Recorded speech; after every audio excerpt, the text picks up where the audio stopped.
Hello and assalamu alaikum everyone, welcome back to another video. Hope you all are doing well.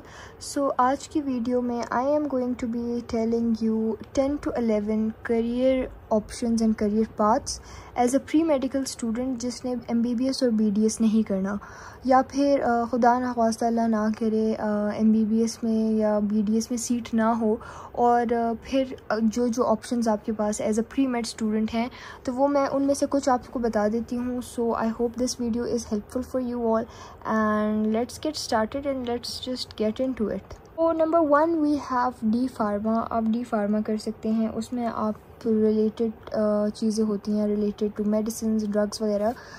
जो medicine जितनी भी बनती हैं, जितनी भी फार्मास्यूटिकल कंपनीज़ होती हैं, जितनी भी फार्मेसी रिलेटेड चीज़ें होती हैं, मतलब it is related to the study of medicine. और आप जो है ना मेडिसिन किस तरह बनती हैं, क्या होता है, वो सारा डिटेल प्रोसेस पढ़ते हैं और फिर उसके बाद you can work in a pharmaceutical company and that sort of jobs आपको ऑफ़र होती हैं सारी मेडिकल से related. So you are indirectly related to medical field. काफ़ी ज़्यादा आपका इनपुट होता है मेडिकल फील्ड में. बेशक डॉक्टर्स प्रिस्क्राइब करते हैं दवाइयाँ, बट बनाते फार्मास्यूटिकल कंपनीज ही हैं और उसमें डी फार्मा जो लोग करते हैं उनकी बड़ी इंपॉर्टेंस होती है. पाकिस्तान के लिहाज से देखा जाए तो पाकिस्तान में किसी भी चीज़ का बहुत ज़्यादा स्कोप नहीं है. तो बाहर मुल्क में अब्रॉड में आप जाना चाहेंगे तो इन सब चीज़ों का अब्रॉड में आपको अच्छा खासा स्कोप मिलेगा. उसके बाद हमारे पास जो सेकेंड चीज़ आ जाती है वो है DPT. Now what is DPT? DPT is the training of physical therapy. DPT करके इंसान फिजियोथेरेपिस्ट बनता है. अब जो लोग, आपको पता है, जैसे खुदा ना ख्वास्ता किसी का एक्सीडेंट हो जाए या कोई फ्रैक्चर हो जाए तो उसकी हीलिंग के बाद आपको करवानी पड़ती है physiotherapy which is physical therapy. So आप वो कर सकते हैं, आप DPT कर सकते हैं and it's a very well paid job और इसका स्कोप भी अच्छा खासा है. तो ये आप कर सकते हैं and it can work for you. फिर हमारे पास जो थर्ड ऑप्शन आ जाती है दैट इज़ BS नर्सिंग. आप नर्सिंग साइड पे भी जा सकते हैं. अच्छा, एज ए नर्स आप आर्मी भी ज्वाइन कर सकते हैं, just to let you know. और उसमें भी रैंक्स आपको बिल्कुल उसी तरह लगते हैं जैसे आपको कैप्टन मेजर कर्नल वगैरह के रैंक्स लगते हैं एज ए डॉक्टर, उसी तरह आपको नर्सिंग में भी ये सारे रैंक्स लगते हैं. So if you want to do nursing और आपने आर्मी में जाना है so you can definitely choose that. As a girl as a boy आप दोनों जा सकते हैं. So that's not the big deal. So BS nursing has really good scope, or in abroad it is a very highly paid jobs. It is one of the highly paid jobs. nurses जो होते हैं वहाँ पे उनको बहुत अच्छी jobs मिलती हैं, बहुत अच्छी salaries होती हैं उनकी. तो it has a lot of scope especially in abroad.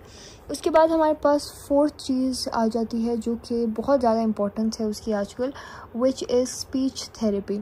आजकल आपने देखा होगा कि majority हर 100 में से ऑलमोस्ट 40 बच्चों का जो है ना ये प्रॉब्लम है कि डिलेड स्पीच है, ऑटिज़म है. ये सारी चीज़ें बहुत ज़्यादा बढ़ गई हैं. तो for delayed speech and autism आपको जो है ना एक स्पीच थेरेपिस्ट की ज़रूरत होती है. एंड स्पीच थेरेपिस्ट का काम आजकल इसलिए बढ़ गया क्योंकि ये जो रेट है ऑटिज़म का और डिलेड स्पीच का बहुत तेज़ी से बढ़ रहा है. बहुत ज़्यादा बच्चों में ये चीज़ आना शुरू हो गई है. पहले इतना नहीं होता था, तो लोग स्पीच थेरेपिस्ट को जानते भी नहीं थे कि स्पीच थेरेपिस्ट होते कौन है, करते क्या हैं, कुछ नहीं जानते थे. और उसके लिए आपको MBBS की नीड नहीं होती, just to let you guys no.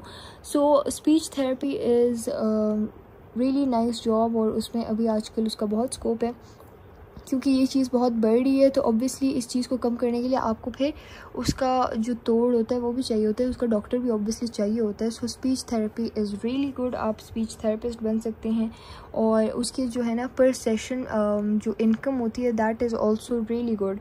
फिर उसके बाद हमारे पास आ जाती है fifth cheese and that is psychologist. आप BS साइकोलॉजी कर सकते हैं और आप क्लिनिकल साइकोलॉजिस्ट बन सकते हैं, आप थेरेपिस्ट बन सकते हैं and they are also highly paid. आप जो है ना अगर आजकल देखें सो डिप्रेशन, एंजाइटी वगैरह इतनी ज़्यादा बढ़ गई है that every other person goes to a therapist, goes to a psychologist. You may also know people like these around yourself जिनको ज़रूरत होती है and it is really good thing. जैसे अगर इंसान के सर में दर्द हो रहा होता है, एक्सट्रीम सर में दर्द हो रहा होता है, तो at the end of the day you go to doctor to get a treatment कि भाई मेरे सर में दर्द हो रहा है, मुझे ट्रीटमेंट चाहिए, ये चीज़ मैंने ठीक करनी है।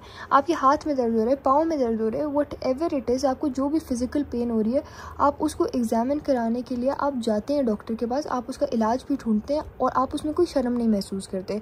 सो जस्ट लाइक दैट, अगर आपको एक मेंटल हेल्थ इशू है, अगर आपको मेंटल हेल्थ इशू होने का मतलब ये नहीं है कि इंसान पागल हो जाता है। इट जस्ट मीन्स कि जिस तरह आपकी बॉडी में कहीं पेन हो रहा है, जिस तरह आपकी बॉडी तकलीफ़ में, इसी तरह on the other hand mental health issues में आपका ब्रेन, आपका दिमाग सुकून में नहीं है, आपका दिमाग परेशान है, वो तकलीफ़ में। तो उस तकलीफ़ से भी तो आपको निजात चाहिए। Obviously for that you have to go to a psychologist, you have to go to a therapist, and it's not a big deal. ये बहुत बड़ा जो है ना पाकिस्तान में ऐसी चीज़ बनाई हुई है कि ओ माय गॉड, वो तो साइकोलॉजिस्ट के पास जाता है या जाती है, थेरेपिस्ट के पास जाता है जाती है, इट इज़ सो बैड, पागल हो गए हैं, पागलों वाला लेबल लगाया हुआ है। ऐसा कुछ नहीं होता। तो इस तरह तो फिर वो लोग भी पागल हुए जो अपना हेडेक ट्रीट कराने जाते हैं, जो अपने कोई भी फ़िज़िकल पेन ट्रीट कराने जाते हैं। आपको अल्लाह ताला ने अगर कोई चीज़ दी है, कोई बीमारी दी है, कोई परेशानी दी है, तो उसका इलाज भी बताया है, उसके डॉक्टर्स भी बैठे हैं, उसके थेरेपिस्ट, उसके साइकोलॉजिस्ट बैठे हैं। So why not go and avail it, why not get yourself to a point where you feel better, where you feel like living again. तो instead of going suicidal, instead of going to extreme points जहाँ पे depression इंतहा पे पहुँच जाती है, इससे अच्छा है कि लोग अपने आसपास के जो आपके अराउंड लोग हैं, आपके फ्रेंड्स हैं, आपकी फैमिली है, आपके पेरेंट्स हैं, आपके बच्चे हैं, आपके सिबलिंग्स हैं, उन सब पे आपने अपनी नज़र रखनी है कि उनको कोई प्रॉब्लम तो नहीं है, उनको कोई इशू से तो वो नहीं गुजर रहे। क्योंकि आपको हो सकता है कुछ लोगों के सिम्टम्स ऐसे भी होते हैं कि they look very happy and very normal on the outside and you don't know what they are going through on the inside. So guys, if you are going through any such thing, please feel free to talk to any adult or anyone whom you trust, ताकि वो आपको किसी भी psychologist, किसी भी therapist के पास ले जाएं। And if you are an adult, so don't hesitate to go to a therapist or psychologist, it is necessary, just go to them and I hope that you feel better. और इस चीज़ का बहुत scope है।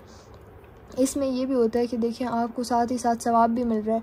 किसी की mental health आपकी वजह से बेहतर हो रही है तो आपको साथ साथ सवाब भी मिल रहा है, जिस तरह डॉक्टर्स को ऑब्वियसली मिल रहा होता है जब वो किसी को उनकी दवाई से, उनकी प्रिस्क्राइब्ड की हुई दवाई से अल्लाह ताला इंसान को शफा देता है, तो फिर दुआएं भी मिलती हैं। So it's a good job. आपको एज ए साइकोलॉजिस्ट अच्छी पेमेंट भी मिलती है, आपके पास जो है ना पेशेंट्स भी आते हैं and you earn as well, और आपको साथ ही साथ बहुत सारी दुआएं मिल रही होती हैं।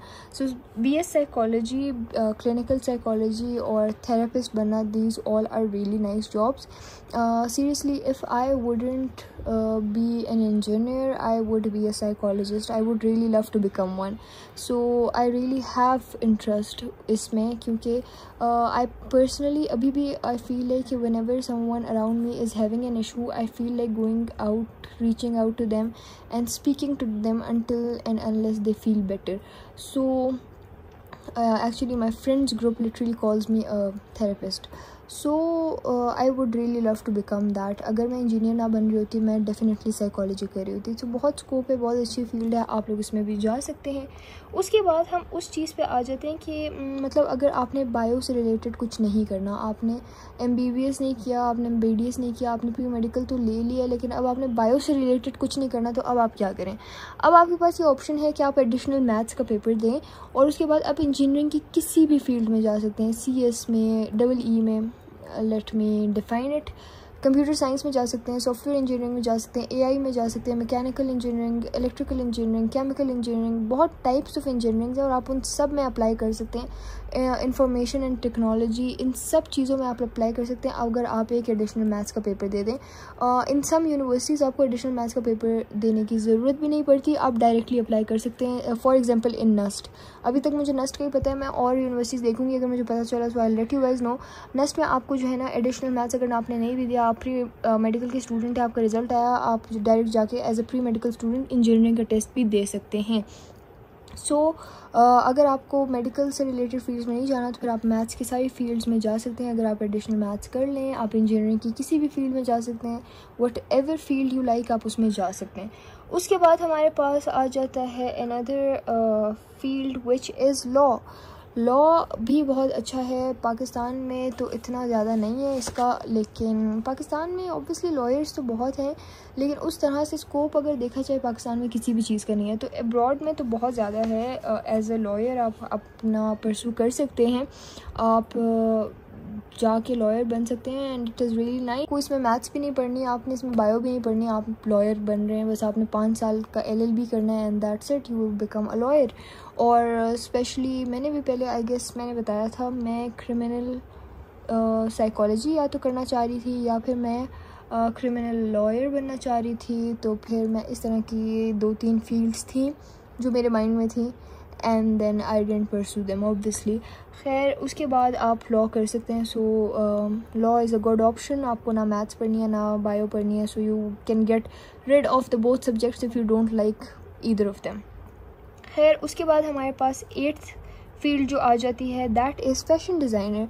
अगर आपको मैथ्स बायो दोनों में इंटरेस्ट नहीं है, अब मैं आपके लिए वो फील्ड्स बता रही हूँ कि बायो मैथ्स दोनों में इंटरेस्ट नहीं है, तो आप लॉ कर सकते हैं, आप फैशन डिज़ाइनर बन सकते हैं। फैशन डिज़ाइनर का बहुत स्कोप है, they are also highly paid और बड़ी अच्छी जॉब होती है, बड़ी इंटरेस्टिंग सी होती है, कूल सी चीज़ें वो लोग बना रहे होते हैं and their stuff is very cute. आप कर सकते हैं, इसमें आप डिग्री ले सकते हैं एंड अगेन इसका भी बाहर बहुत स्कोप है, तो it is one of the really nice fields. उसके बाद हमारे पास 9th चीज़ जो आ जाती है, that is interior designer. In the same way आप इंटीरियर डिज़ाइनर भी बन सकते हैं अगर आपको इंटरेस्ट है घरों को सेट करने में, किसी भी स्पेस को सजाने का आपको शौक़ है, आपको उसको सेट करने का शौक़ है, so you can become an interior designer and you can pursue it as your career, you can get a degree in it and you can also earn well in that case. उसके बाद last चीज़ जो हमारे पास आ जाती है वो है forensic sciences, BS in forensic sciences. अब BS in forensic sciences के बाद ये होता है कि अगर आपने BS कर लिया इस चीज़ में, तो फिर आपको पुलिस डिपार्टमेंट्स और इस तरह के जो गवर्नमेंट डिपार्टमेंट्स होते हैं ना, उसमें जॉब्स मिल सकती हैं related to forensic. Now to let you know what is forensic. Forensic में आप लोग को मोस्टली पता ही होगा कि अगर कोई किसी की डेथ हुई होती है या कोई मर्डर हुआ होता है, तो फिर उस इंसान का फॉरेंसिक होता है और फिर उससे कॉजेज़ ऑफ डेथ पता चलती हैं, डेथ टाइम कितने इंटरवल पहले हुआ था, क्या सब हुआ था। तो फॉरेंसिक से बहुत सारी चीज़ें पता चलती हैं एंड फॉरेंसिक में मोस्टली जो है ना यही होता है कि आप या तो गवर्नमेंट में काम कर रहे होते हैं या पुलिस डिपार्टमेंट्स में काम कर रहे होते हैं। सो आप इसको भी परस्यू कर सकते हैं। आपको इसके लिए BS फॉरेंसिक साइंसेस पढ़नी होती हैं, इसकी डिग्री होती है, वो लेनी होती है एंड उसके बाद you can pursue it as your career. So these were the 10 career paths that you can follow if you don't want to do BDS and MBBS and you're a pre-med student. So these are the few options that I found and which I thought were really nice and I thought I should share it. वैसे तो बहुत सारी हैं, bioinformatics है, बहुत सारी चीज़ें हैं, लेकिन मुझे जो इंटरेस्टिंग टॉप 10 लगी तो मैंने वो अपनी इस वीडियो में शेयर की हैं। I hope this was helpful for you all. See you all in the next one. Till next time, अल्लाह हाफिज़ and bye bye, and let me know in the comments if this video helped you.